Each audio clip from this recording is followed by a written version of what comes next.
মানুষের প্রচেষ্টা আসলে বিফলে যায় না। তার আরেকটি উদাহরণ দেখেন।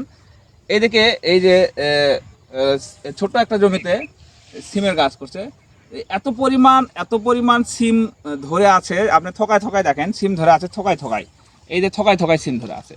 এই এত পরিমাণ সিম ধরেছে, সে আসলে তার পরিবারের চাহিদা তো পূরণ করতেই পারবে।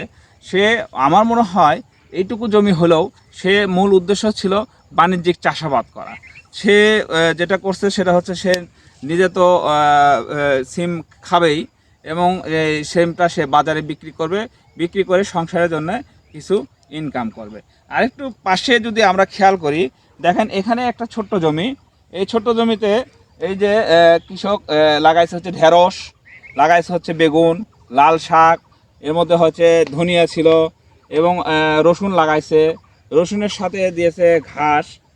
রসুন ওঠা যাওয়ার পরে হয়তো সেই ঘাসগুলো হবে গরু খাবারের জন্য।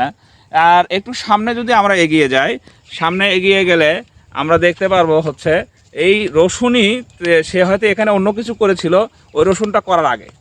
ওই রসুনগুলো দেখুন অনেক বড় হয়েছে, অনেক বড় হয়েছে। এইটা সে আগেই করেছিল, রসুন এবং মূলা সে এই এই এই ভিয়েতে দিয়েছিল।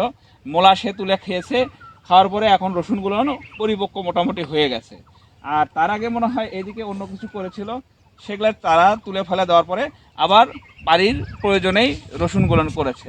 তবে আরেকটা মজার বিষয় হচ্ছে, এত স্বল্প সময়ের মধ্যে তারা 3টি আবাদ বা 4টি আবাদ একটা জমিতে করছে। যেমন ধরেন বেগুন করছে, ঢেঁড়স করছে, রসুন করছে, সাথে শলুক এবং হচ্ছে ধনিয়া করছে, সাথে মূলা তুলছে, মূলা খাইছে, বেগুন খাইছে, ধনিয়া খাইছে, ধনের বীজ রাখছে কিছু ধনা হওয়ার জন্য, এবং এখন তারা রসুন খাবে। তাহলে কৃষক এখন কত আধুনিক হয়ে গেছে।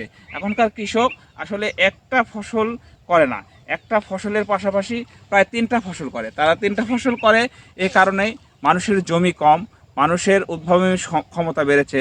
উদ্ভাবনী ক্ষমতা না বললে তারা একটা জমিতে 3টা ফসল কখনোই করতে পারতো না।